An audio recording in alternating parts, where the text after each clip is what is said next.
Hey, what's going on, guys? Welcome to the Orion Group Podcast. I'm your host, Robert Dunn, and it is Wednesday, quarantine week 10, 11? I think 11. 11. Yes. Yep.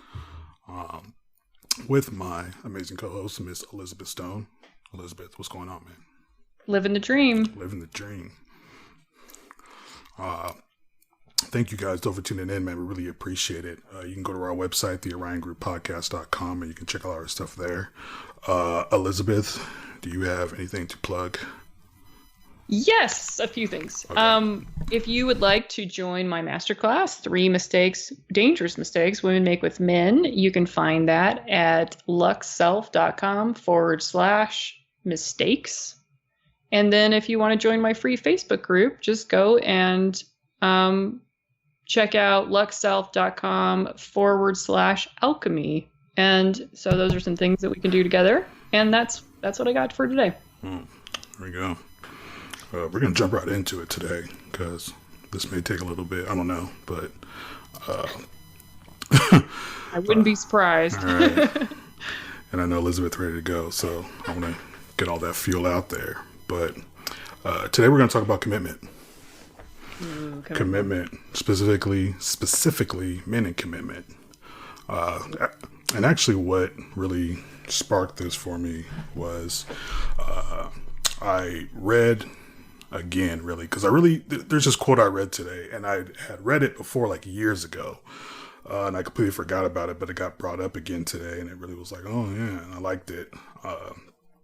And it was from Amber Rose. And I don't know if you guys know who Amber Rose is. And to be honest, it's not really even necessary if you know who she is or not, to be honest. But well, she said something that I think is very true. And what she said was,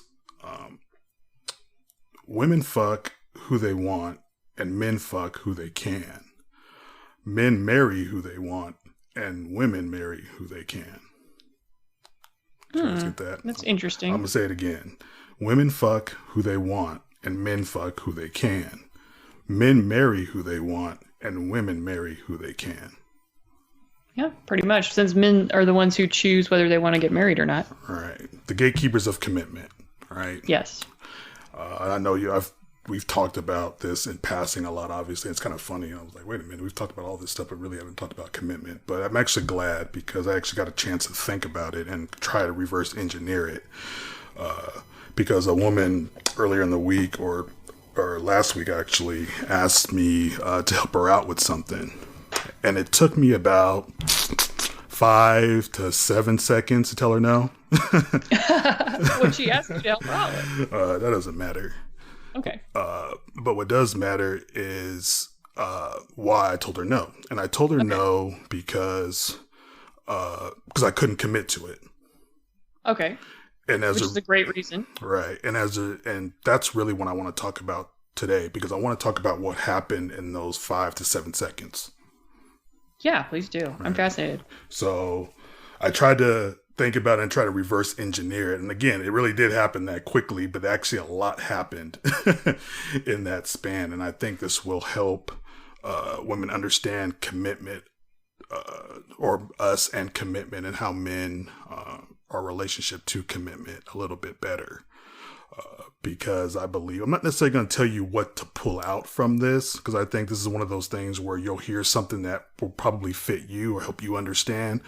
Because what I've learned, a lot of the times you can heal or deal with something better once you understand it, right? Absolutely. Those aha moments, those are really crucial. When you kind of see something, you're just like, and when you're able to look at it differently, have a different perception of it, you're able to deal with it differently, right? Because that's all really life is. A lot of times things don't change. Sometimes your perception just has to change.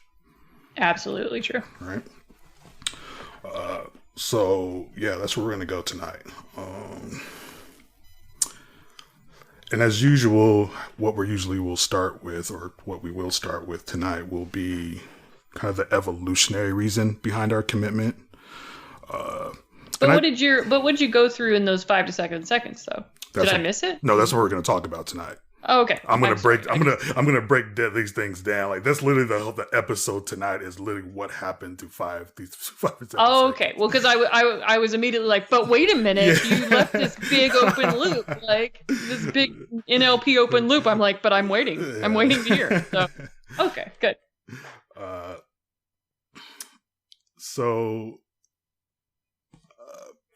And the reason why I just want to kind of put this, I was going to say a disclaimer, but I just want to put that out there. The reason why we talk about the evolutionary reasons and nature of things is because I really want my audience anyways to think like this. I want you to be able to think about men and women and relationship we have with each other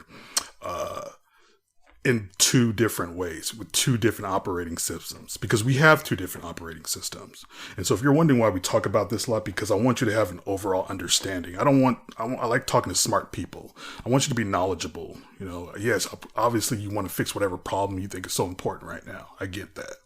But you want to have an overall understanding of where people are coming from. And so you get why people are doing what they're doing and why certain behaviors are coming out of people.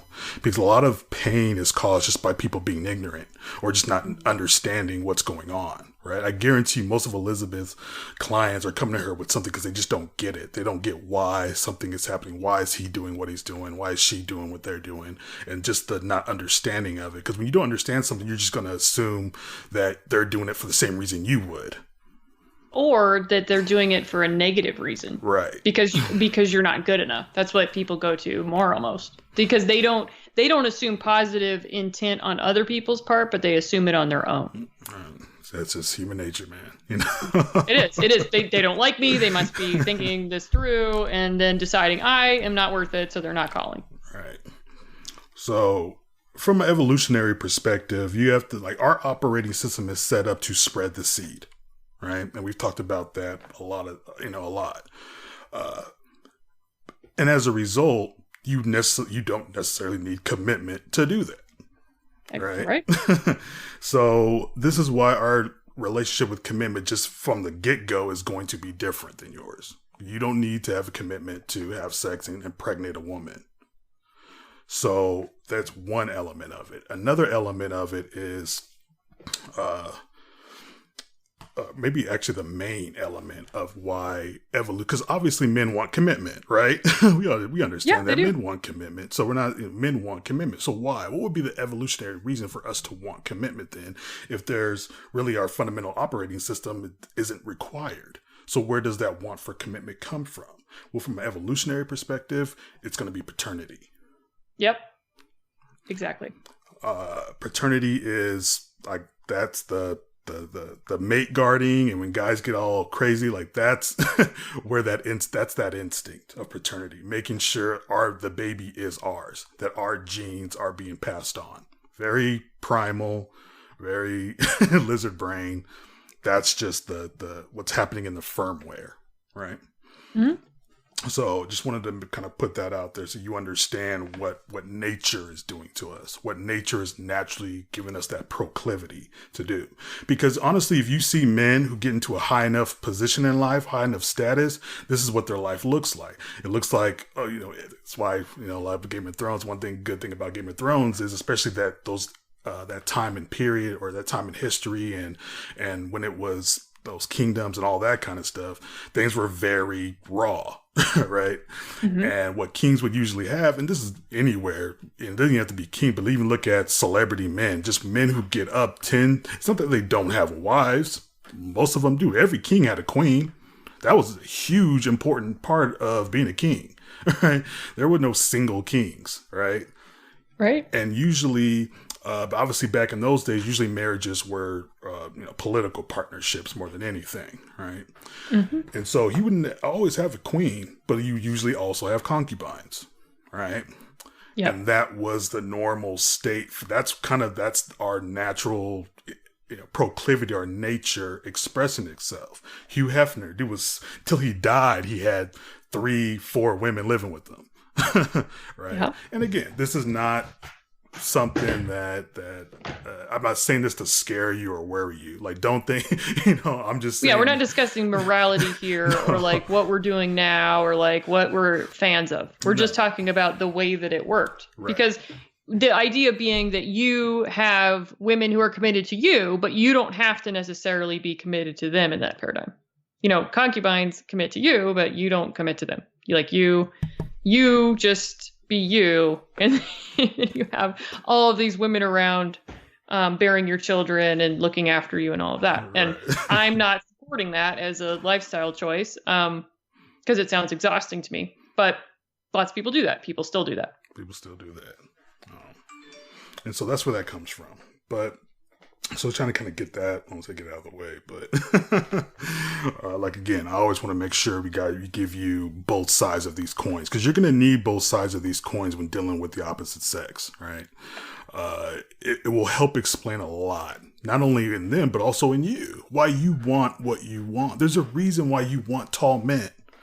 There's a reason why you want certain things. All women did not get together one day and decide to want strong, powerful men. And you're all in agreement and you signed the dotted line and now it's law. Right. You guys did not do that, right? There's certain things that you come here with that's what we call firmware, right? In the tech world, that's what they call firmware, what the computer actually comes with. Software is what gets added on. Right. Well, and I would argue that the way that people could come with the pitchforks for us during this conversation is any out where we equivocate about whether this is okay or not okay or whatever. That is not what we're talking about. We're just talking about the evolutionary kind of how we got from where we came from to the current day. So, we're certainly not saying that bigamy is the way to go or anything like that, but we are also saying that in the human brain, there's we're not monogamous, actually. Right. We try, but we're not really. No, it is a new phenomenon, and it is a phenomenon. It is. And that's just not what we are, how we're animals. And this is one of the things that we don't do well. We are not penguins. We are not animals made for life. And we try to be. Right. So, like I said, to put that out there, but now we're going to talk about, I know what you guys really care about, which is the process. What is our process? Yeah. How do you get it? Why do you do it? How do you get it? How do we get it from you is usually what the thought process is in getting a relationship to go the distance land for women. Right. And so we're going to try to attempt to answer some of those questions for you guys. But, I guess how I want to start and try to explain this in the best way I can to make it clear as possible. Let's say we have a group of men who are going to hunt a tiger. Okay. Right? And now we are committed because this tiger keeps eating kids and eating our other food that we're trying to eat. We can't eat the tiger, but he keeps eating the food that we can't eat. We need to get rid of this tiger. Right? Sounds good. We know it's in this somewhat mile radius, right? It's out there. It's roaming. We know that. We don't know exactly, but we know we have to get this. So me and 5-6 guys get together and all right, we're going to go do this. So we have to commit to this, right? Okay. You cannot get a tiger if you're not committed to that. That is a very, very dangerous thing for you to do. You have to be committed. We're okay, we have to make this happen. If we don't get this tiger, it could take another one of our kids. Right. Or it could kill us while we're trying to go after it and you're just looking off into the distance, not thinking about stuff or not being focused. Right. This has to happen. So what is the first thing we would do if now we've identified our target? Right? And I guess you can look at yourself as this tiger if you want, if it helps you. Study the target. Right. What does it want? What is it like? When does it hunt? Where does it sleep? What does it eat? Yeah. So the first thing we do, and that's exactly kind of lines of what you just said, the plan. That's the first thing we're going to do. Figure out the plan. What is the strategy for getting this tiger? Right. So when he sees you in the bar, and every guy he's interested in you, he automatically has his own plan that he thinks would work to be able to accomplish that particular goal. Yep. Right. So this is where we call game, right? This is where game lives. A game is a guy's strategy. This is his plan for approaching and getting women to marry him, have sex, whatever the case may be. So that's what has to happen first, right? So the plan, This isn't so much, I think, what's so important for women to focus on or to really take account in. But I think it's important for you to know that when you're dealing with men, we have a plan for everything. And it's not always conscious. Sometimes, obviously, it is when we really have to do something big and we have to, obviously focus on it and really be intentional about it. But we plan without subconsciously. That's just how we approach life because we're problem solvers, right? Mm-hmm. And most problems require some sort of strategy to solve. Right. So I have plans for everything and everyone in my life. I have a plan for Elizabeth and I didn't set out, but it's just there. Right. Right. And I have no plan. I mean, for contrast, I just show up here. Right. Like I just show up here and then we have a great conversation and then I go about my night. Right. Like I don't have really an agenda and I don't mean that like it's negative to have one because it's just masculine to have one. It's masculine to have a plan. It's a very like focused masculine energy thing to have a strategy and a goal for accomplishing whatever it is that you're trying to accomplish. I'm not actually trying to accomplish anything by being here except to have an enjoyable conversation for which I don't need a plan. Right. And fellas, if you're doing this right, she'll never have to. And that's the most relaxed and comfortable we can be. So when we don't feel like we need to strategize to get what would be most satisfying for us, then we feel our happiest and we open up and we are able to share our femininity and our like everything that you like. That's how you get that, is by showing up and planning correctly so we don't feel uncomfortable or like we have to come up with a plan. Like if Robert just came on this call and had no idea like how long it was going to go for, what he wanted to talk about, what he wanted the show to be about, or anything like that, we could have an enjoyable conversation, but it wouldn't be the same result that he's going for, obviously. But also it would make his guests feel uncomfortable because they would then worry that they needed to direct the action. Right. Absolutely. And this is where I know this is taken offensively, and Elizabeth and I think talked about this last week, but when we say we want you to show up and look pretty, that's all we want you to do, that's what we mean. We don't mean that in a like most like I always, disclaimer, but we don't mean it in a disrespectful way. We don't mean it as somehow you're less. We mean it as when it's right, that's all you have to do. Because I plan on taking care of everything. So all you have to do is show up and look pretty. Right? Well, because and share yourself. That's the other part of it. And that's the part of it that goes unsaid when we say show up and look pretty. We mean that's a great come point. And show yourself. Right. Like come and bring your ideas yes. And you. Like come and bring you, but you without the agenda or feeling like you need to control things or like direct the action in any way because it's already taken care of. Right. And that's exactly where that term or that phrase is rooted in. Because when you see a woman, like any guy who's been in a situation, I hope most of you have been in this situation, but like you pick up a girl for a dance. Say you're in high school, you go pick her up and she comes out and she's smiling and she's in that dress that she loves and the way she looks when she's coming out, that is just that pure femininity is we want to bottle that. Yeah, we want to put. That's why we say that's why I say all the time to my women in my programs, like you are enough just the way you are. Right. Like you don't have to bring extra stuff. Like that's not actually like it could be fine. Like it could be okay, and it's not that what you want to bring is a bad thing. It's just that that's not what's required. Like that's not what men are looking for. Like it's so much easier than it seems because we've been just programmed with all of this BS to think that we need to be a certain way or that we need to be like prettier or smarter or have all these ideas or no, they don't actually want that. It's okay. Like it's all right, but it's not the point right. of why they hang out with us. Right. It's benign. It's not hurting you or helping you. It just is. Right. It's right. It's like it's cool. It's you nice. Could like be excited, but it's the excitement that's attractive. It's not what you're excited about. Right. It's your excitement. It is your receptivity. Mm-hmm. And that's what is like crack to men. It is crack to men. But I'm telling you, ladies, society is trying to drive this out of you. Society is driving out of you the things that work the best for men. And it boggles my mind.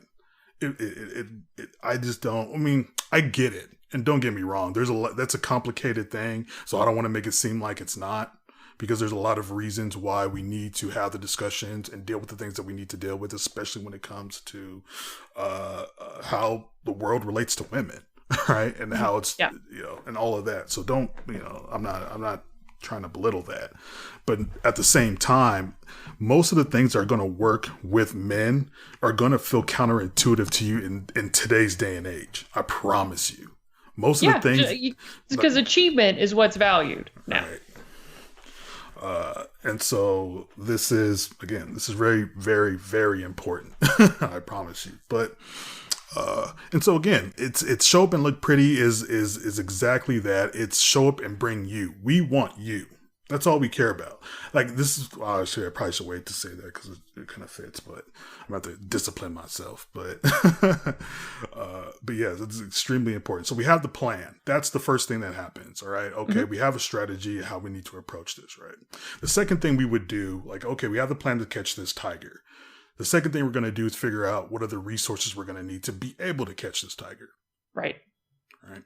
So resources, now we're trying to figure out, like, okay, we're going to need whatever we're going to need to catch a tiger. But in your world, this is when we have to start having those initial conversations, when you start telling us what you're interested in. So if you're telling us all those things, those initial conversations about what you like, what you don't like, where you've been, what you're trying to do, all of that, we're calculating in our head, can we provide this for you?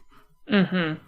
This is a really important point because we just say things like, and it sometimes that can come off to the guy like you're making a really, really big order that he can't fulfill. And it's not even that you're doing it on purpose. It's just that you drove through that nice neighborhood and you're like really excited about cool houses. Absolutely. I mean, I've had that happen to me. Like, I was just, I'm just like, look at how pretty this all is. And the guy's like starting to sweat and like worry. Exactly. And that's kind of where this can get messed up on our end for exactly that reason.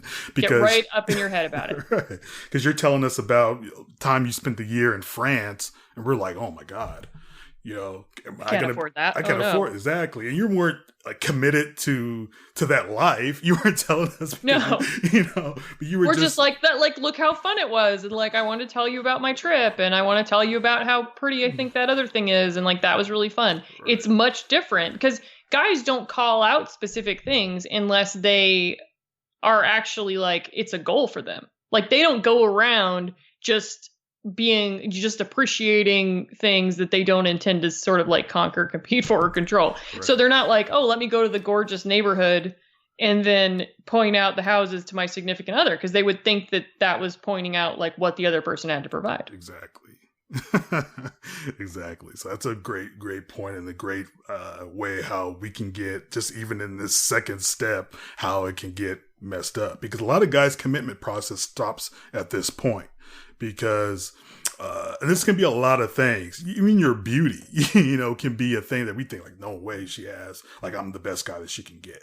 And so a lot of guys don't get past this process or this part in the commitment process because we deem that we aren't resourceful enough, and resources don't just hear money, hear emotional,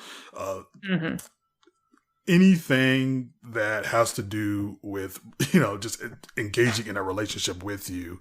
If we don't believe we have the resource to be able to provide that, that can absolutely discourage a guy from wanting to go farther with you. Yeah. And it's not because he looks at you and says that you're not worth it. It's he looks at himself and says, I'm not worth it. I don't have it. Right. She better get what she wants.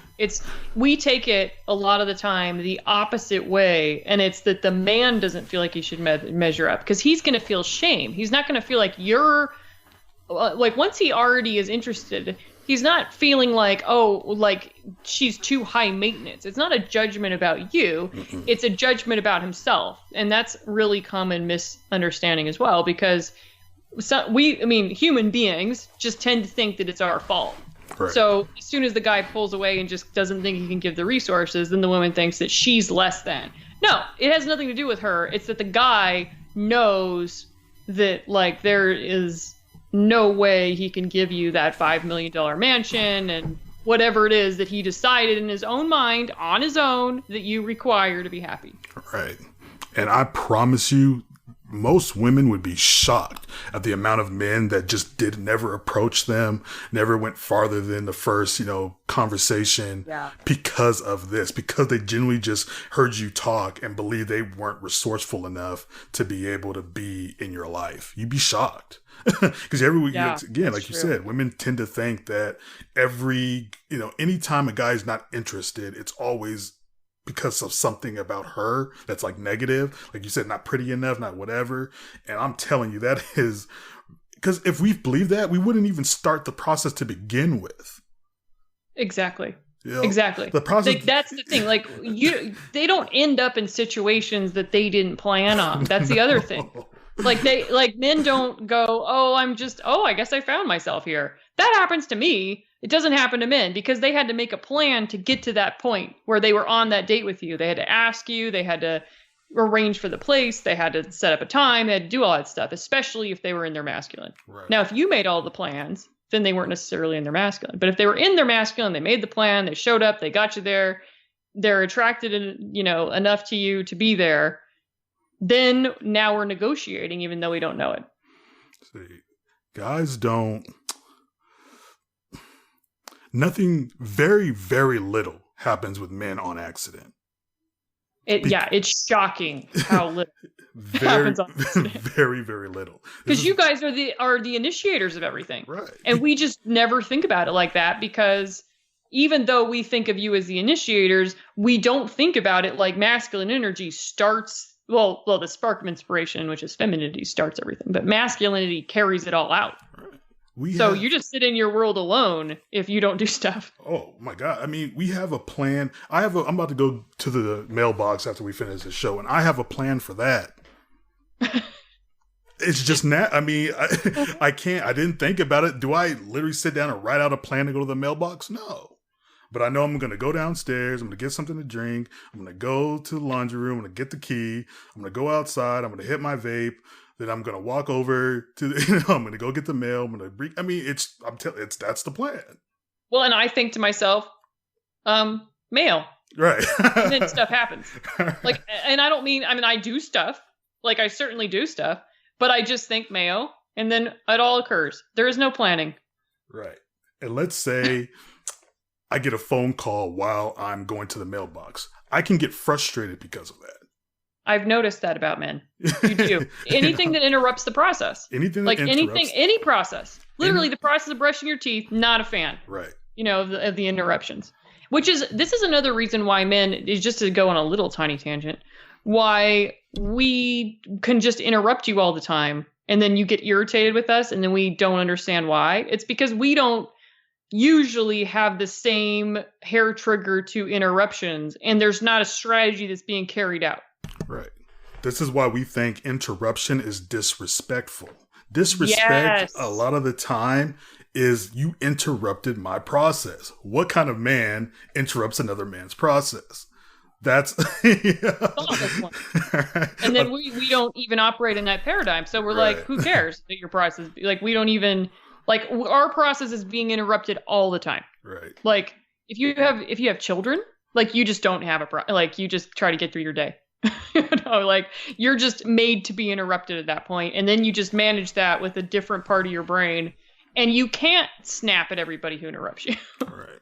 And honestly, to get this or hit this a little bit more closer to home, for a lot of you women who think you're intimidating by men, this is really what you're experiencing. You're experiencing a guy who has come to the conclusion that he doesn't have the resources to be able to deal with you, to be able to engage with you, to be able to be with you. Such a great point. So what that's going to look like to you is he's intimidated. And while I always say guys are intimidated by you, I haven't really been able to explain that properly, but this is it. We're not intimidated by you. We're intimidated by the fact that we don't believe we have enough to be able to be with you. You know what I mean? To engage with you. So that's what's happening. And again, this is not something I don't want you at all to think that you need to change something. No, that's the opposite of the point. The point is just to understand where this is coming from so that you can then give yourself a break. Like, absolutely. You then don't have to, you didn't have to feel bad before. It's optional to feel bad. It really is.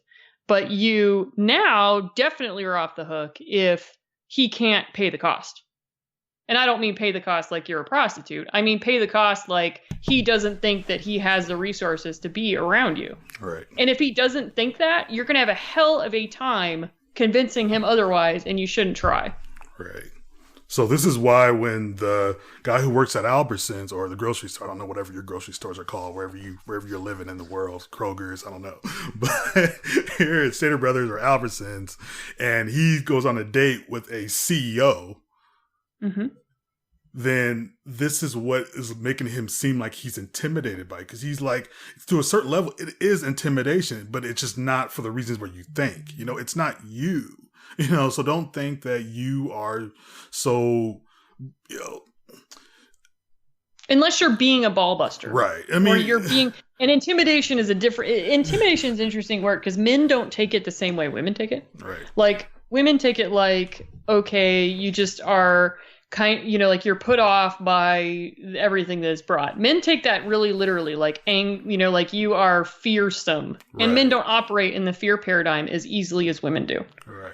We don't take it like you're afraid of us, but kind of like, oh, he was intimidated by me. Like I just, overwhelmed him and I was too good for him, essentially is what that means. Right. Like, no, like when we think intimidation, you're intimidated if you are in a situation where I'm a black man who walks into a room full of KKK members.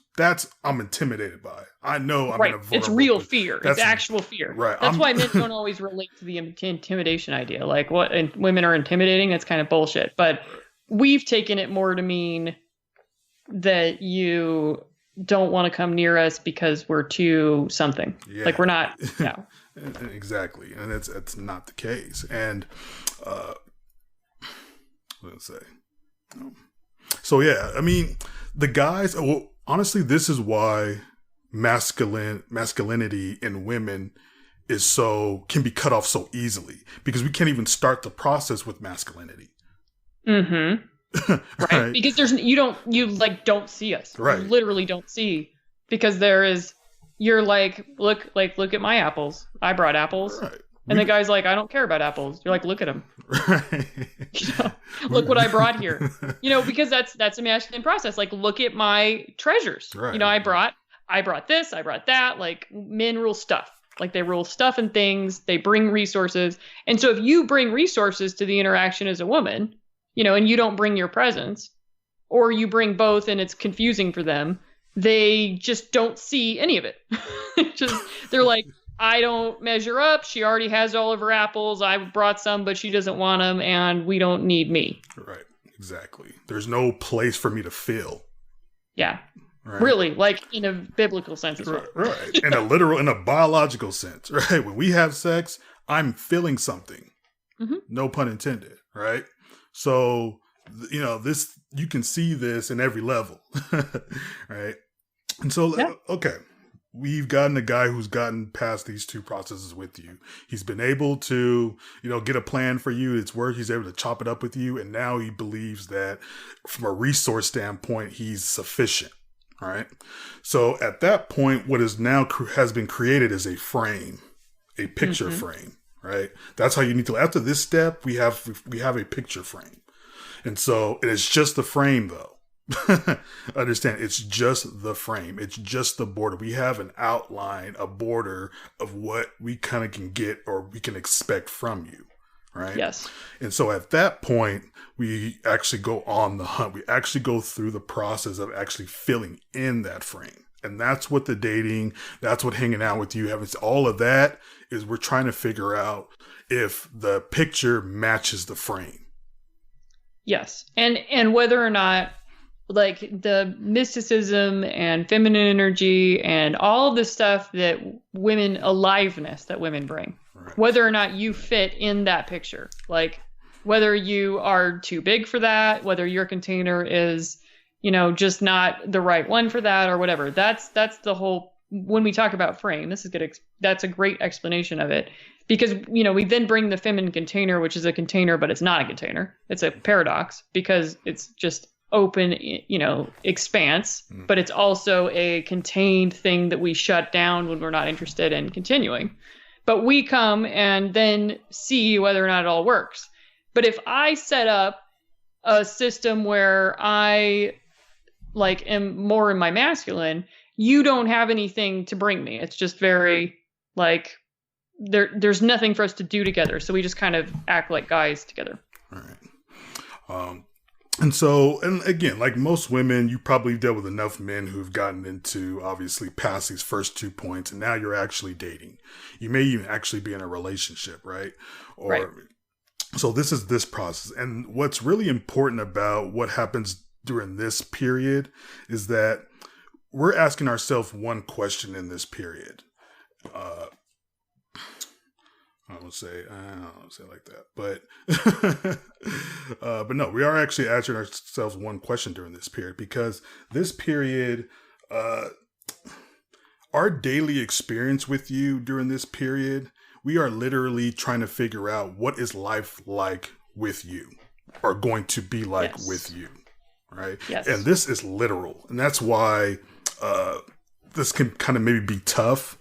Because whatever happens in this period, good or bad, we think we are going to have to deal with forever. That's very true. All right. Yep. Which is why, for example, if you're just not at your best, or you are, I'm talking about as a woman, you're just not, you're going through a hard time, or it's an emotionally tough time for you. That's why guys will dematerialize as fast as they will, because they think that that's all a permanent state. And if you've been a woman for any period of time, that any emotional state is not a permanent state. But they operate on a much more even keel paradigm that doesn't have as much emotional content. So if they see you, for example, there's one time I went on a date with a guy, and I found out that a friend of mine had died that afternoon. And then my, thought process is, well, you might as well just go on the date. So I go on the date. I'm clearly upset, but I tell the guy, he just can't, he wasn't rude to me or mean to me, but he was something is off. I liked dating you, but I just can't. And there was not enough emotional content before that for him to understand that this is not the normal. This is not a time, and there is no, this is not going to go on forever, like you said. Right. And this is really where that phrase comes in, where, women go into relationships, hoping the man will change, and women go into it hoping the women won't. Or men hope that women will never change. Yeah, never change. Men get married hoping the woman will never change, and women hope that he will, because when we embark upon a marriage, then we expect, everything to solidify more than it has been. Right. And this is what can get, obviously, so many people and couples into trouble, because every time you hear men talk about it, they're always saying, I want to have the sex we had when we started dating. I want the woman I had when we started dating. You hear that tons of times from men when they're in counseling or they're talking about their situation, because we literally marry the person that's who we marry. When we commit to you, when it's official, when we've gotten through all of this and we commit to you, we're committing to that woman you are today. Because that's what we've seen. That's what we fell for. This behavior, I'm marrying you because what you're doing right now, I want to happen forever. Yeah. You're signing on for the endless combo meal. Right. I would like this. I'd like this every day. This is what I want. This is what I'm signing up for. Which is why when we fake it, where we pretend that, things aren't bothering us that are, or that he's doing everything perfectly when he's not, or we just blow past all of our don'ts or our standards. This is why it's so dangerous, because he's signing on for what he's experienced. Men don't marry. I mean, they don't only marry perfect women. They're not oh, I just have to have her perfect. They will deal with a whole bunch of interesting emotional states.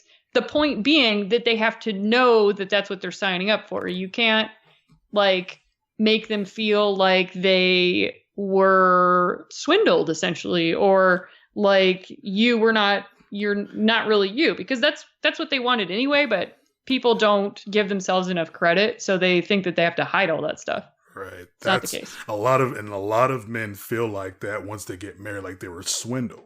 Because now it's like, who is this person now? Because, you were swinging on the chandeliers when we had sex, when we were dating. And now, I'm getting whatever it is. And again, obviously to put a nugget in here as well, this is the difference between, or where our maturity levels come in.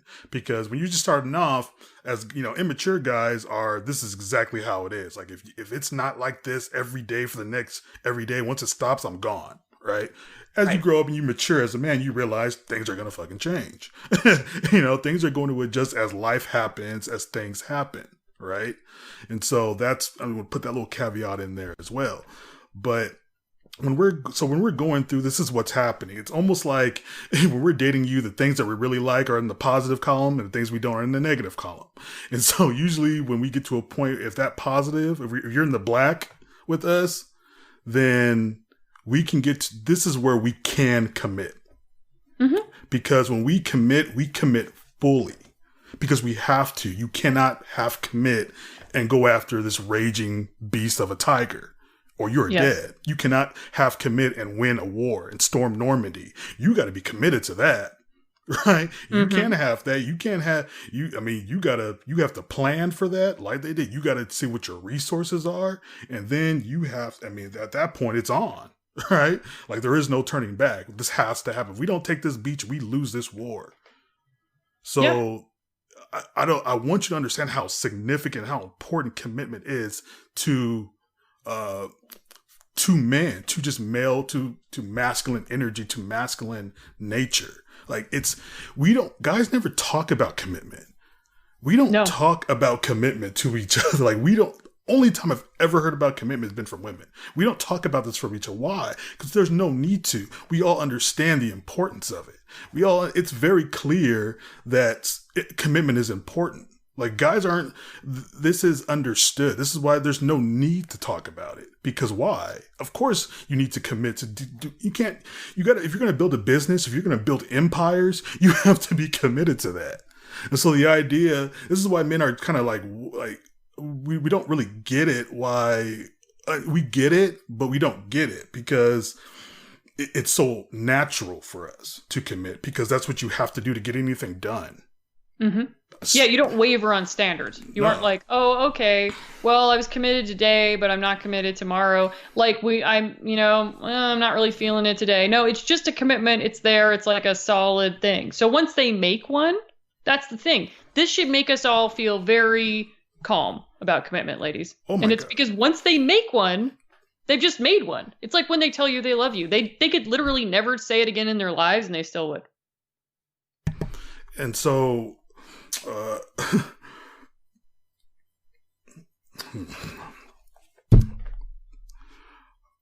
when we talk about going into commitment from a relational standpoint, because obviously we know you're not lying either. Women aren't talking about commitment issues with men like it's like out of the blue, right? We know that this is something that's very important to you. But what you need to understand is that commitment to us is more than do we love you or not. Mm-hmm. That is usually the simplest thing for us to figure out. Like that is usually the thing that is the least important, right? I don't ask my guy friends whether they love their women or not. Right. Because I know if he's doing certain things, I know he loves her. If he's not doing certain things, I know he doesn't. Right? I know a guy who has a wife, but he had a little bachelor pad, and I went to his bachelor pad, and his bachelor pad had all the fixings in it. And I knew he didn't love his wife because his resources were not at his house. They were in his bachelor pad. Mm-hmm. So I didn't need to ask who he loves more. I looked at his house. I'm like, oh, clearly, because this is where the resources are. And that was that simple. Like, this is why we don't have to ask each other these things. And this is, again, like Elizabeth said, this can be very peaceful to you because I'm telling you, this is a natural part of our nature. And we take it extremely seriously. extremely seriously, because again, it's imperative to our survival that we're able to go through this process based on whatever it is we're getting ourselves into, because we, as the masculine energy is producing results, trying to put our will out into the world, right? Trying to create the world that we want to live in. Right? That's very natural for us to do. And so you cannot do anything as a man without this process. Now, obviously, certain commitments are not as big. Like my commitment to go to the mailbox is clearly not on the same level as a commitment to get married. But the principle remains. It's the same process. It's the same thing has to happen. And it's happening naturally. I don't have to ever think about it. I will never have to think about it. So again, this is extremely important, because again, when we get through this particular part of this process, let's say we have dated and you're in the positive, right? And when we say we commit fully, we mean that whatever the negative column is, we just accept with you. Yeah. Just see it, notice it, let it pass right by. That's it. Men are great at that. Yeah. I love that about men. So. Just like, this is why we're not having late night arguments where, men are like, oh, like we had sex and everything's great. And now I want to ask you about politics. Right. Like, this is why, because they're not looking to have any extra things in the red. Nope. And we also understand that, again, when you're going to storm that beach, you got to accept everything. You don't have the luxury of only being able to look at the positives, right? We know there's landmines on there. We understand that there's shrapnel on. I mean, we understand that this is a part of this process, and we have to accept it all in order to get the victory, right? Mm-hmm. And so I know a guy, his I was about to say, but his girlfriend is insane. But to him, it's like, well, that's just how she is. And that's exactly how so many guys respond. Like, especially when other guys try to point out something. Like, if he's committed to her, that's just how she is to him. Yeah, shoulder shrug. Right. Total shoulder shrug. No big deal. No big deal. Like, I know, but Oh, well. that's my wife, And it's like, and we get that. It's like, yeah, I mean, that's just, I got to take this with all of this. I mean, yes, she's insane in this particular way, but for him, the positives are far outweighing that. What he gets from her that he does enjoy, that he does like, that's what matters most. And the other thing is just, a part of what it takes, right, to have you. Mm-hmm. And so this is why it's so important to allow this process to go on, because you need a man to go through this process with you. And so usually when guys, again, we're talking about all things being equal, right? So, because I can hear people, well, what about da-da-da-da-da? I get that. We're talking about all things being equal. Yes, there's a lot of different things that can affect this, no doubt. But on a baseline level, I want you to be understand what's actually happening. And yes, like I said, this all happened to me in 5 to 7 seconds with this woman, right? Okay. I got to one of the stages that I realized I don't have whatever I need, that I believe I need to be able to do whatever she's asking me to do. Mm-hmm. And so I didn't even, I'm like, no, thank you. And I did not commit to her because I'm non-committal. I know I don't have what I need to be able to do this task or to help you out or to be with you in this situation and really bring to the table what I know I would need to bring. Right. Right. And that's why I didn't commit to it. And it wasn't anything more complicated than that. Right. You weren't thinking about whether or not she measured up in some way, or your feelings about her, or whether you cared about her or not, or whether she, and I'm not talking about whether we don't know. I mean, I don't know who she was, and it doesn't matter, like you said, but it's a good thing to look at, because you are not judging her in that moment. You're judging whether or not you have the resources to do the job. Right. Okay. That makes sense. That makes total sense. And that, if you can see just that part alone, if you can really internalize that in terms of your dealing with men, I'm telling you, so many things will become so much more obvious, and you will take so many less things personally. It's so great. Because it really is. Because I could tell the girl took it kind of personally, and it wasn't though. It wasn't like I didn't want to do it. It's just I knew I'm not in a position to be able to give what needs to be given in that moment, and that's it. And to her, and if she had asked you, not asked you, but if you had given her an explanation, it would have been a totally true explanation that you did not have those resources. but it wouldn't have been an excuse. It would have just been your truth. Right. And a wise girlfriend I had back in the day, what she would do was, like, she used to want me to go to something like certain, it was this kind of like, I don't say it was like a youth group type of thing, whatever it was, I didn't want to go and I hated it. Okay. Right. And so I told her, don't even ask, like, I'm not doing that. And so what she said, she was like, or one time she said something, and now at this stage, it means a lot more to me now. Now I understand certain things. But what she said was, like, I really want you to do this with me. What do you need in order to come with me? Oh, very good negotiation. And I was like, well, if I'm going to go, I only want to be there for like a half an hour. Okay. And she was like, deal. Did she follow through? She followed through. Went there, stayed there for Perfect. like 30 minutes. And she was like, got us out of there in 30 minutes.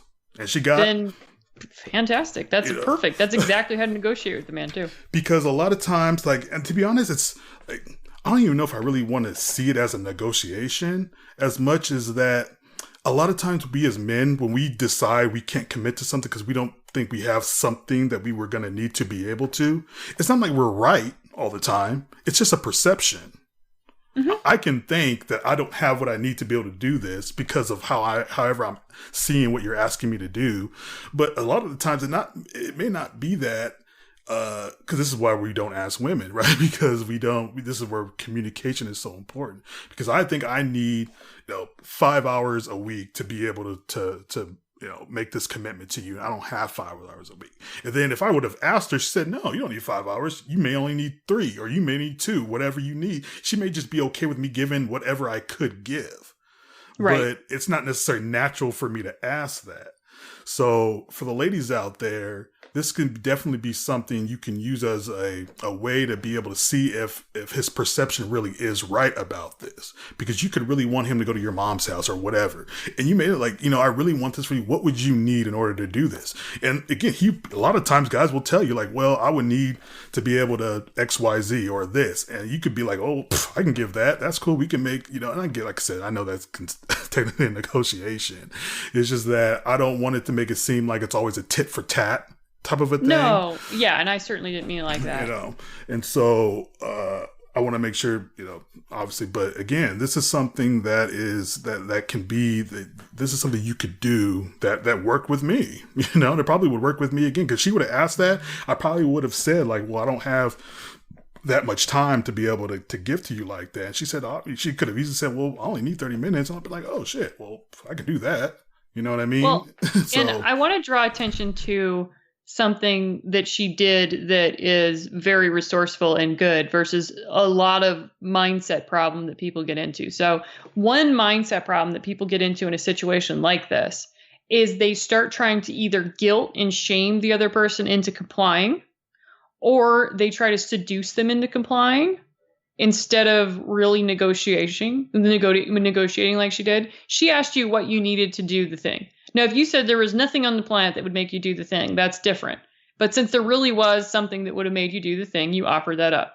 If she had gone the you don't care, this is the trap. So if you go the you don't care about me, why aren't we doing anything that I like? It is really quid pro quo because you never do anything I like, and now I'm going to guilt you. There's no way she could have gotten you there, probably. Or if she did, you would have been furious with her. Oh, it would have been like a huge L in the negative column. Yes. Yeah, because of just because of the manipulation and because of the mindset that you were not on the same side. Because that mindset is all about like you are not doing what I want you to do because you don't like me enough. Right. You letting me know we're not on the same team. And when women respond like that, that's what it feels like. You don't have my back. That's why you always hear, he has my back. She has my back. That is so huge in man world because you can't do anything without help. Right? You can't, we have to go get this tiger together. So whoever's with us we need to be on the same, we need to be a fist. You can't storm Normandy if you all aren't on the same page. You're like, you don't want to be in this army. You're not on the same team as I am. Right. Like, but we do that when we get our feelings hurt and then react, Right. and we feel abandoned. So I'm not saying this like anybody is going out to intentionally do this. I'm saying that this can be something you learn in your family, or it can be that you think that you are always going to be alone. So you kind of create situations where you bring about just that so you can get over it. Right. But that is the mindset that gets you the opposite of what you want. So the way that you work with masculine energy is that you say, you ask for a thing, you set a standard for wanting a thing. And then if there is like a pushback, then you can either abandon your standard for the thing, or you can try a negotiation like this. But the only way that it works is if you come from a place that the masculine still wants to please you. Right. Absolutely. And another thing you said that I think was really important to make sure we highlight. You do not want to manipulate this process. No. Hear me. Because I know the first thing you're thinking is like, what can I do to not have a guy stop, at the, whatever stage of process that he stops at, because I feel like I'm doing something to stop him at a certain point every single time.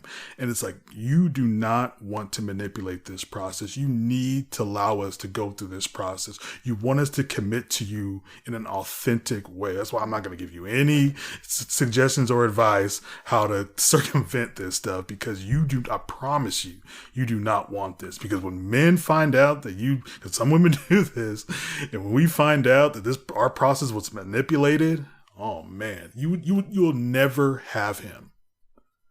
Even if he stays, whatever that what's most valuable to you, you will never get. It will be shut down forever. You will not, because you're like, right, most guys, we usually leave the door open, for most things. Very rarely do guys completely shut a door on everything. But you want that door shut, manipulate this process. And I guarantee you will never have the part of him that you really want, because he'll never be able to trust you. Yeah, that's true. And he'll know on some level too. Oh, yeah. But the thing that is much better as a mindset is okay.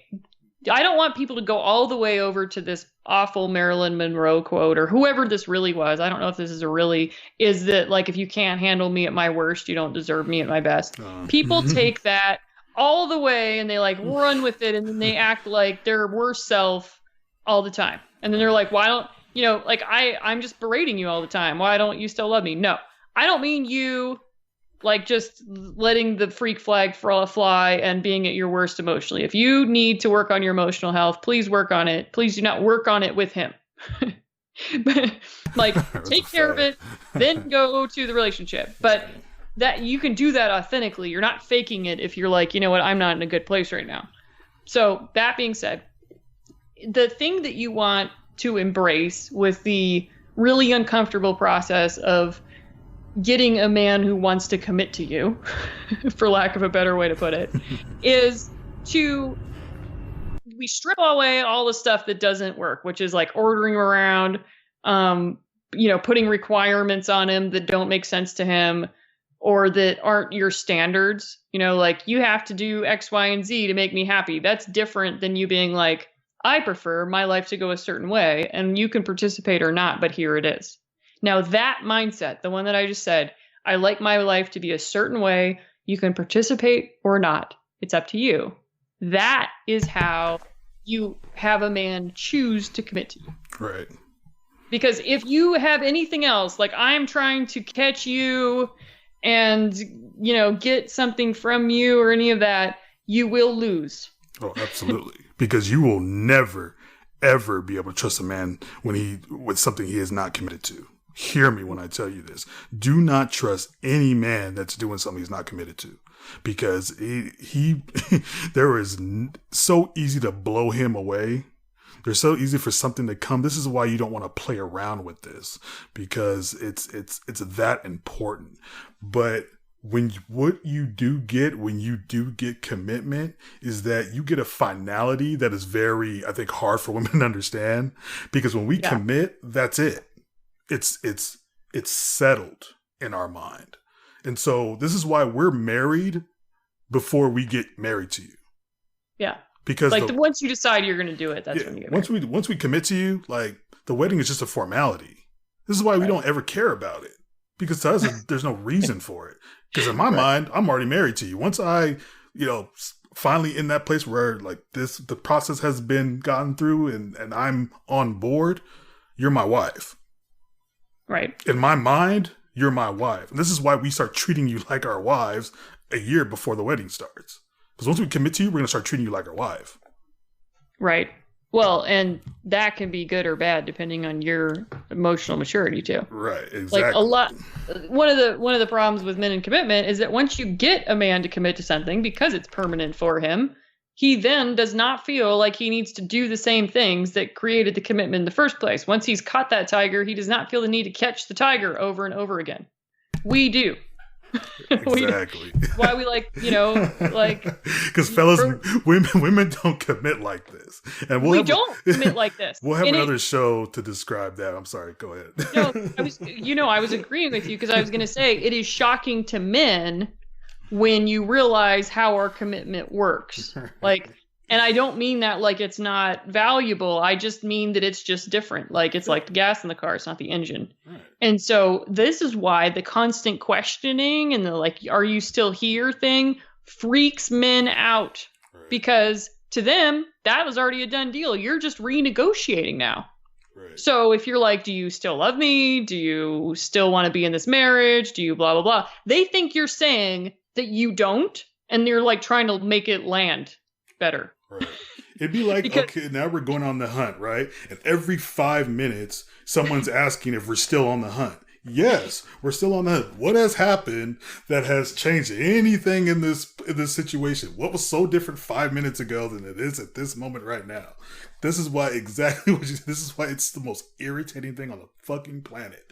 I'm sorry. Well, anxiety is horribly unattractive to masculine energy.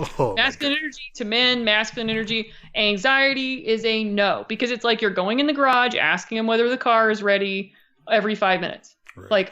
I'm worried about my manifestation. I'm worried about whether you're going to come through. I'm worried about whether you're going to meet my standards. I'm worried about whether our marriage is going to go the distance. I'm worried about whether or not you like your secretary or not. Yeah, that's really exhausting to men and horribly unattractive. And the reason being is that they're not thinking, you're putting all these ideas and all this renegotiation into their mind that doesn't even exist in there.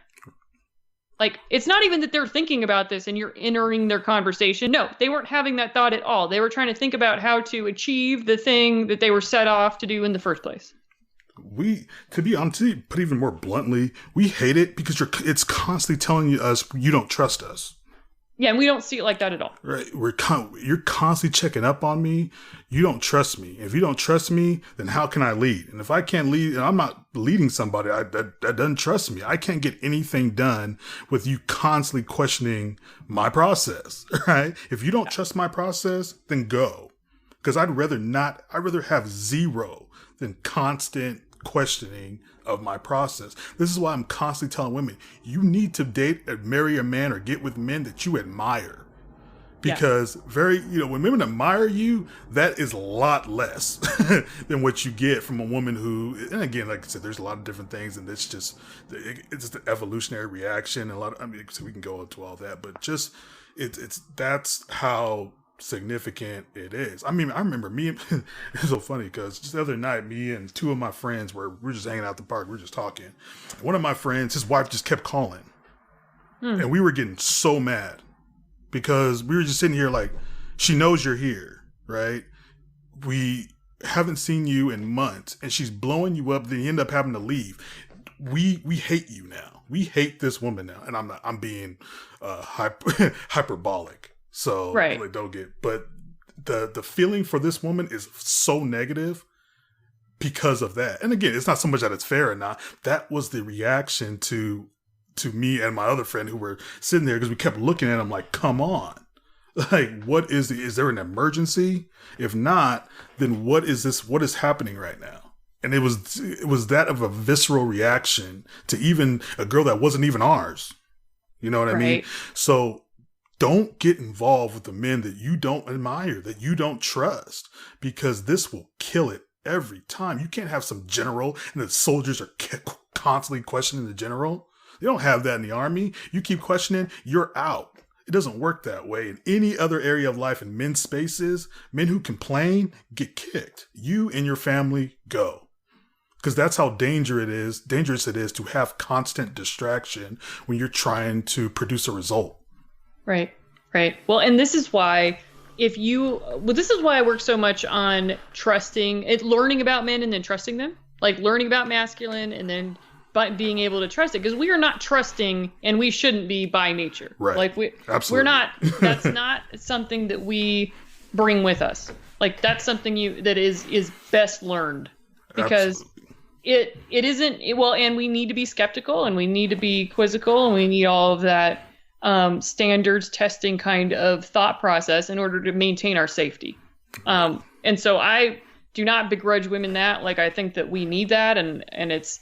But where we run into problems is when you have a man that is in your life that you love and respect.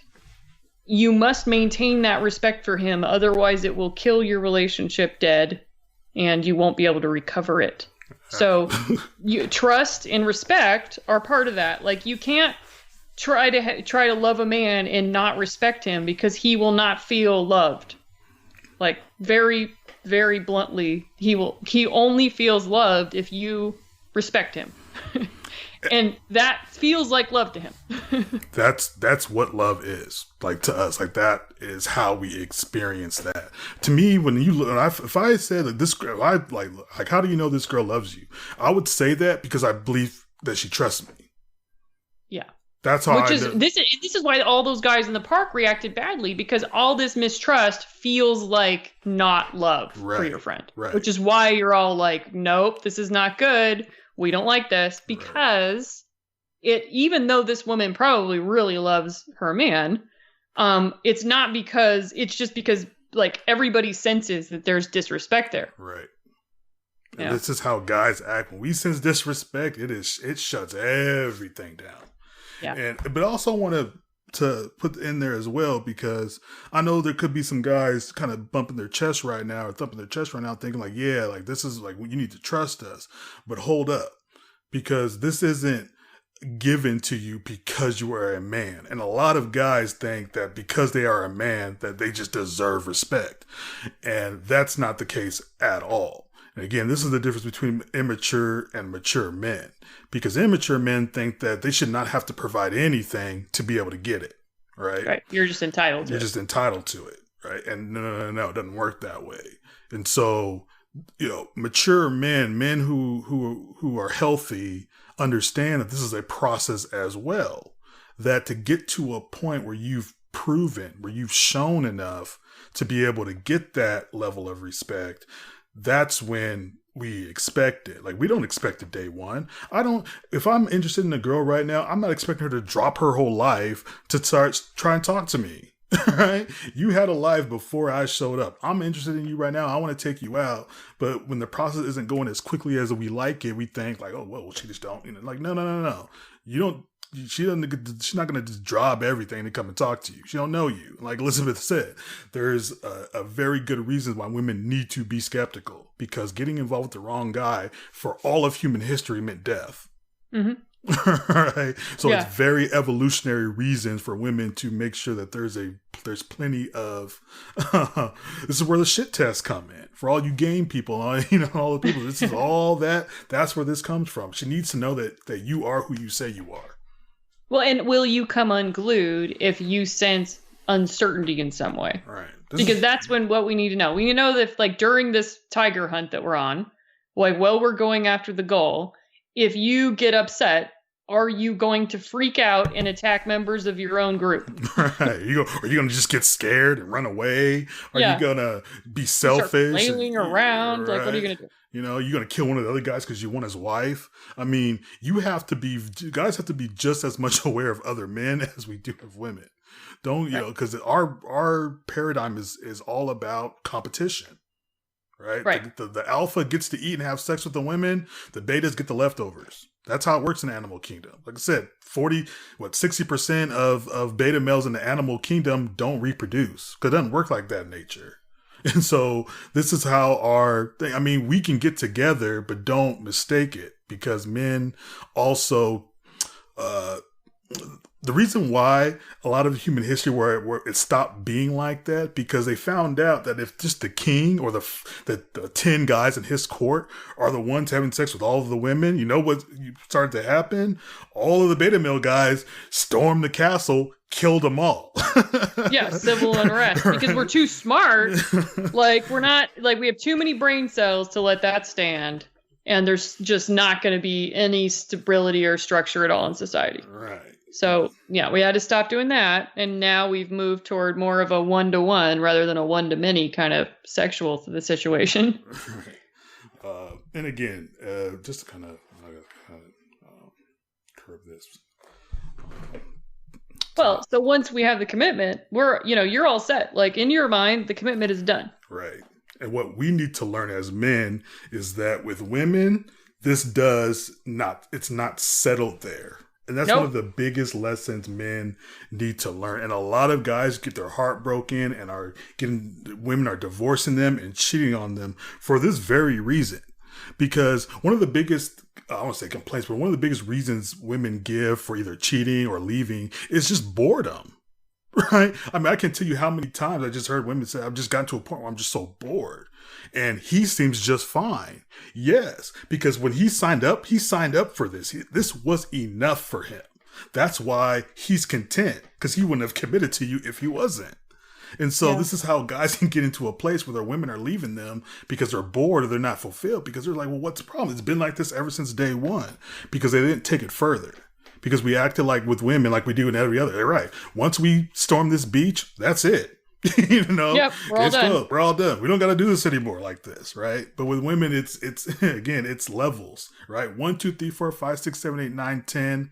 1, 2, 3, 4, 5, 6, 7. It's not 1, 2, 3, 4, 5, 6, 7, 8, 9, 10, 11, 12, 13. And that's how guys think. It's one on the next level. Yeah, you just keep doing the same stuff that you did. You know, where we were like feeling desired and like taken care of and all of that, and then just continue to do stuff in our direction romantically. Right. And again, and don't think about it like, okay, I've done this. Like, for the guys who are listening, it should just be like a continual, and I know that this is very demoralizing to masculine energy because there's no completion, there's no finality. I'm really sorry. There is not. You're dealing with women. That isn't how women work. Right. So too bad. That's just divorce your mind from the idea that you are going to reach an end point with any woman in your life. Right. And you'll be much better off. Absolutely. There is no like, okay, we had the wedding. Okay, now we had a kid. Okay, now I can relax. That's not the way we are.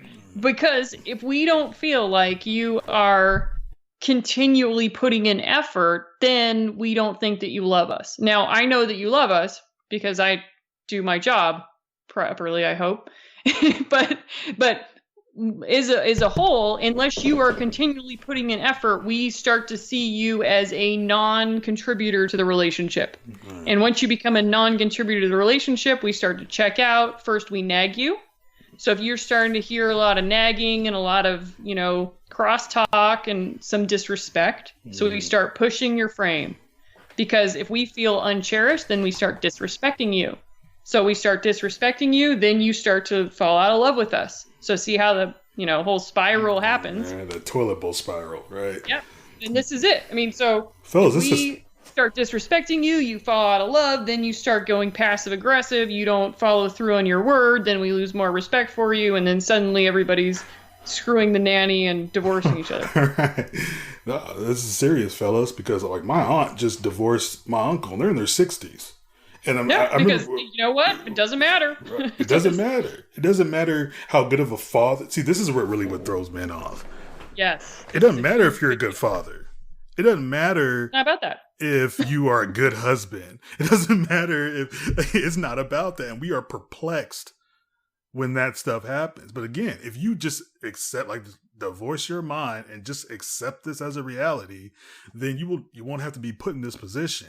But absolutely, because we keep thinking like all of this stuff should be enough, and you just don't understand women. You don't understand that that this is a different species than you, who has a different, well, not different species, but has a different operating system, right? And it's just built differently to complement us. Yes. And we just operate in a paradigm of continual effort. That's what's attractive to us. Right. Continual effort. Like, so masculine energy is very attractive to us because it represents continual effort. Right. But the problem is when you like go all masculine, get us, and then go into your feminine, actually, where you're just waiting there, kind of like I've accomplished everything and achieved, and now I can move on. Then we fall out of love with you. So just continue to put in effort. And then on the other side, we have to continue to respect. Absolutely. Even if there's no evidence of respectableness, it's actually most powerful to respect first and then see how it goes than it is to be skeptical and quizzical and then wait till you can respect. If you respect first, you usually get respectable behavior. That's the magic. Boom.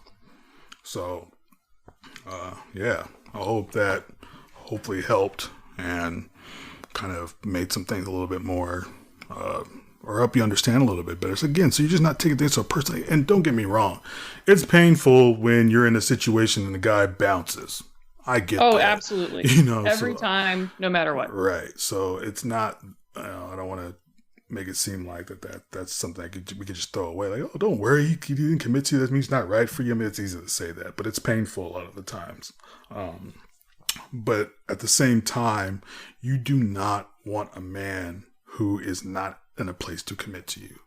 Like, no, they're impossible to be around. They're impossible. You will get nothing, because any kind of effort we put into something like we don't commit to us is like death. Like, that's energy you could have been used to do this and to do that. Now you're 25% less in energy. You become literally a literal enemy to us, right? Evolutionarily speaking. So, you really want, and again, I don't want to make it seem like you should be okay with anytime a guy just bounces or just doesn't want to commit to you.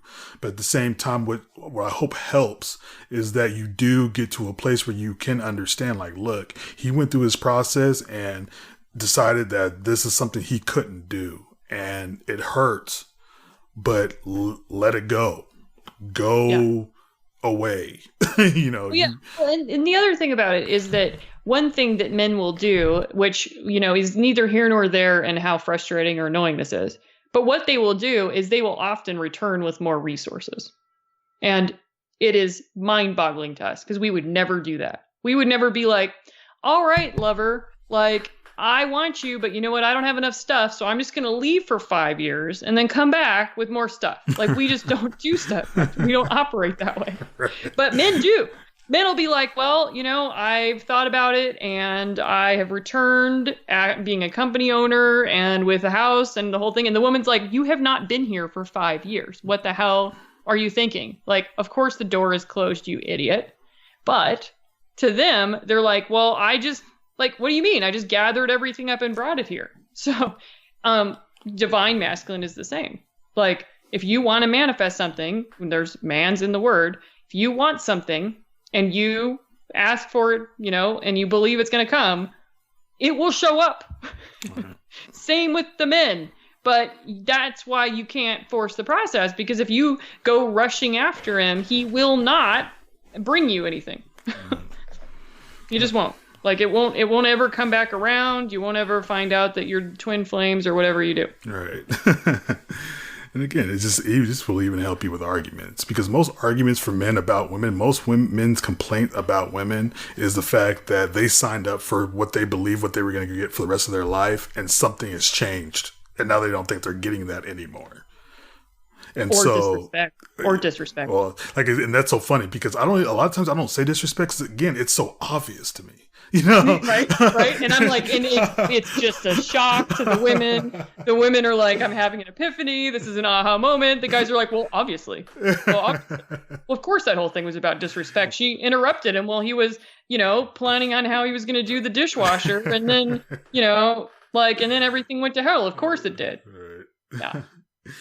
And again, for those of you who may even be struggling with disrespect and not really be able to have anything solid to really apply that to, just trust to us. I mean, we love you when you trust us, that is the greatest gift a woman could give to the masculine. Because the masculine is, again, it's about producing results. And when you have a woman that trusts you, this is what behind that saying, behind every great man is a great woman, because he needed that trust to be able to take those risks, to be able to push through those tough moments. This is why, like, when men have this, and when women get jealous of, because a guy, when he has this, he will give you the planet. Yeah, ones that you don't even know will. Like, people, I mean, I actually, interestingly enough, respect is the number one, or it's the third out of the 3 mistakes in the masterclass. And so it's the first one I talk about in the masterclass. But one of the examples I use in there is that, like, people will do stuff for you when you are able to offer them trust and respect first, that they wouldn't even do for the closest people in their family if you're able to do it properly. Like, right. It's magic. Absolutely. This is, I mean, high maintenance, and I think I've said this before, but a high maintenance woman is not a woman who needs a lot. It is not a woman who needs a lot. It is a woman who is unappreciative of what she's being given. That's what high maintenance looks like. She's never satisfied.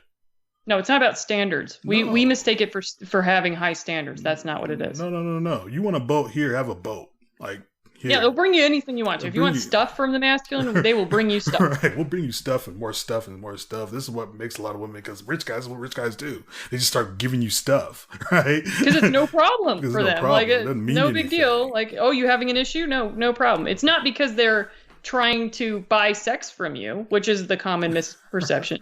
Right. It's because they don't have any reason not to be generous when you're respectful of them. All right. Just like we don't care about weddings. Why? Because it's not the point. Right. We don't, I mean, that's, again, it is a formality. We give you stuff because who cares about stuff? I have you. As long as you show up, we can get married on a porch. Yeah. It's, I just want you. When a guy wants a woman and he's committed, which means he's accepted at all of it, then it is settled. So ladies, I'm telling you, again, we don't start this process if we're not interested at a high enough level to begin with. So all of those of you who are starting to go, well, I don't think he likes me enough. I don't think he thinks I'm pretty enough. Women we are not attracted to, we can't even see. It is, right. Our brain blocks it out. That's how. I'm sorry to interrupt you. Go ahead. This is, I mean, the single focus of this of men is also hard to explain, but it is so prevalent in how we go about our daily life. I mean, we can't have commitment without a single focus, and so this could be very irritating to a lot of women sometimes as well, though. Just to kind of put that in there, but I'm saying, like, it is not. A lot of the things that women worry about, I'm always like, why are you worried about that? Like, what does that matter? You know what I mean? And, like, obviously in my head, but because you just care about what matters to you. And I get that. And this is why these discussions are so important, because the biggest thing, we can get people to stop taking things that they should take personally, or we want you to take personally what you should take personally. Take personally that he cheated on you with your sister. Yes, please. Take just that go. Personally. Just go. Please. Yeah. Just be like, that's it, time to go. That's a standards violation, and call it a day. Right. There's no more further negotiation. Right. And this always shocks us so much too, because women don't seem to really take personally what we believe they should take personally, right? But that's only because we know each other. We know that shit's a big deal. What he did, that's a big deal. But, so yeah. Sorry. Well, and it just becomes a different way that you give leeway. But one of the things I wanted to mention right before we go, I know that we're almost wrapping up here, but what gets in the way of commitment right at the finish line is usually respect. It's usually respect or the feeling that you're going to be insatiable. So then they get cold feet because they're worried that they will not be able to live up to whatever it is that they in their mind think that you want. Absolutely. So, I don't think there's any real problem I've ever heard a woman having with a man that didn't have to do with respect in some way. Right. I really can't think of anything that is going to be the realm in which you will, receive men in abundance or propel all of them. No matter what you look like, you will, because there's plenty. When you watch these dating shows, all those women are pretty. Well, and even if you're not, doesn't matter. Right? You respect a man the right way. We can, you will find whatever lid goes on your pot. All right. We will find a place for women who respect us in our lives. I promise you. It's true. We'll stop there. So thank you guys, man. I know that I hope that this was helpful, though. I really do. I know most people probably just want the red meat of, this is how you kind of circumvent this is how you can manipulate that. And I get that because, when you want something, you want it, right? And sometimes when you get to a certain point, you're willing to do whatever to get it. But based on how we are built, no woman should ever want me in their life that I have not committed to. I promise you. You will never. Well, there's no reason to worry about commitment if you do the right stuff to begin with. Like I said this to Robert right before the show, but I think the audience would benefit. And it was that the behaviors that get you the commitment are not wanting the commitment. The commitment is like the big game. So like you made it to the big game, you made it to the Olympics, say, that's the game. But all the things that you did to get there, like you practiced, you showed up, you trained for it and all that stuff. That's what wins you the game. So like, that's what gets you the commitment. That's how you get the ring. Right. Now you keep it by doing all the same stuff that you did to get it. So you don't have, you just do all those things and then it will happen to you naturally and you won't even have to think about it. Like Absolutely. You will just have people proposing to you and you won't even have to I've never worried about getting proposed to, because why would we worry about that? If you're doing all the right stuff, they will propose to you. It's like what they're going to do, or they're going to realize that they can't offer you the life that you want and they're going to go away. Right. Exactly. So, I mean, it's dealing with men is just like that. If you're trying to lose weight, what do? You just don't sit there, keep saying, I want to lose weight. I want to lose weight.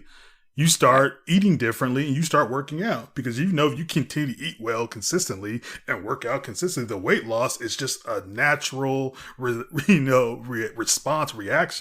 to that behavior. That's men.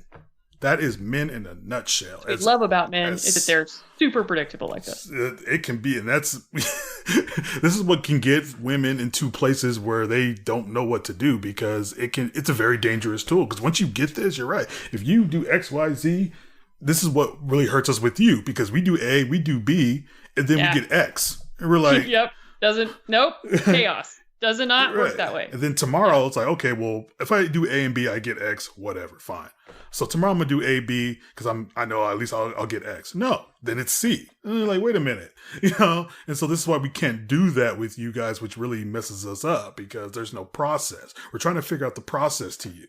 And when you deal with chaos, like she said, there is no process. But with men, absolutely a process. Absolutely a process with everything. And again, it's not like so we can just toy us around. Because don't play with this. I'm telling you. Because actually, go ahead and try and play with this and see what happens.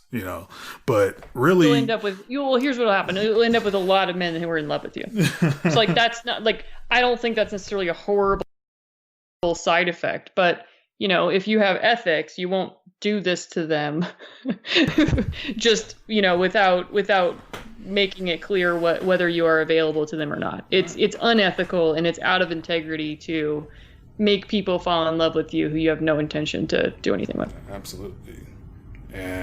But that's a problem. That's an advanced problem, everybody. That's an advanced problem. I promise you that's not as easy as you might think. So but no, absolutely. I mean, it's if every time I hear a woman say like, oh gosh, now I just got a brain freeze. There's certain things that women, oh God, what is it? Go ahead and keep talking while I think about it, Elizabeth. Everybody, check out the 3 mistakes women make with men masterclass, one of which is respect. please go to lexself.com/mistakes. There you go. And sign up, put in your email address, and you can listen to me talk about these issues for an hour. There you go. I'm telling you, listen. I said every show, you better listen to Elizabeth, man. You want me to keep talking? That's what we're going to talk about. Oh, no. But no, when women always say, like when they see a girl with a guy that seems out of her league, so to say, they're like, how did she get him? I don't ever ask that question because she did. No, neither. You know, she ate well and she worked out every day, so she lost weight. You know, I say that as in she got him because she did the thing that was working consistently. Right. Not because she's skinny. What I didn't want to. She trained for the Olympics. Right. She respected him consistently. Right. That's what she did. Right. She respected him consistently, and she brought her feminine energy there. If he's a masculine person, she brought her feminine energy consistently, and then she respected him. That's it. That's the formula. That's formula. We'll take that any day over some because we understand the difference. We're guys who's actually had women that they, fantasized about or whatever, and they finally get that out of their head and they realize like, oh shit. There's a little bit more to this than just, I know. We've been trying to tell all you guys since day fucking one. Like, I promise you, it is not what you think it is. They are just women. Like, it is just a woman. A celebrity woman, a woman who lives in Africa. It doesn't matter. I've talked with women for this show from literally all around the world. And I'm telling you, women are women. The culture may make little things different here and there, but the fundamental things are still the same. You are still going to want the same thing from whoever amazing celebrity chick that you think is amazing and beautiful or whatever, as you're going to want from whoever. You are going to get mad if she's disrespectful, just as you would get mad to your mom who's disrespectful to you. Right?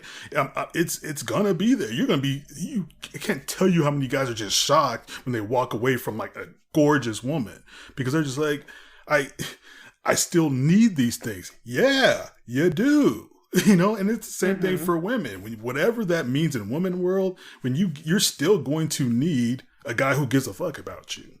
Right? You're still going to want that regardless if he is your physical specimen or your financial specimen or whatever. So again, it's if this is stuff you can use anywhere. Real truth, real good advice should be able to be flexible. You should be able to use it. I remember someone told me in the Bible, they're like, what's true in Genesis has to be true in Exodus. That it can't be like true here and not true there. Like, no. If disrespect is going to be true wherever you are in the world. This is why I hate talk when they say like, oh, our culture has made men to like, no, a little boy in Somalia is going to still be pissed off if you disrespect him. I promise he's still not going to want to be with you in Somalia. He's still not going to want to be with you in China. He's still not going to want to be, Yep. Absolutely. Like, I promise there's certain things that are just firmware. There's certain things that are just evolutionary. Even women in like Vietnam, where every guy is like 5'5", still wants the 5'6" guy. Yeah. Initially. Right? We are not slaves to our biology. We can be, and a lot of people are. And people who are slaves to biology, you'll always recognize someone who's a slave for biology because they have all of the outward trappings, but they're craving the quality. Right. They don't have a connection. They don't have the connection. So they're constantly wanting something real. Like, why can I find? Because you keep going for this, but you begging for what you actually need. Because you need both. Just like a woman who's with a nice guy who loves the quality and the communication and the closeness, but she still needs the chemistry. Sorry. Yeah. And it doesn't matter. Doesn't matter. Game over. Sorry. For the long term. So yeah, I mean, I don't want to make it simple, but I do want to make it clear. Right? Yeah. All right. So yeah, that'll be it, man. So thank you guys. Thank you so much, Elizabeth. Obviously, I'm just like, so crucial. You're so crucial. Thank you, Robert. I appreciate you. Thank you so much. Man. I can't, I don't know how to say it. That's all I say. So I can't wait to share this with my audience because this is just a hot topic for him. So. Oh man, commitment Like if I was one, because when I saw that commitment, like just like when a guy, like if you see that chemistry, when you know a woman has chemistry for you, you know, I can work with that. Just having that, I know everything else can be built. Right? But so it's do what you will with it. Keep going down the stream. Like I said, all we do is like, here's a buffet. You take what you want, right? So please take care of yourselves. Please be safe. Be smart. And thank you guys again. Again, you can go to our website, theoriongroupodcast.com. But other than that, hope you guys enjoy the rest of your day, night, week, wherever you are in the world. And we will talk to you next time. Thank you, Elizabeth. Thank you, Robert.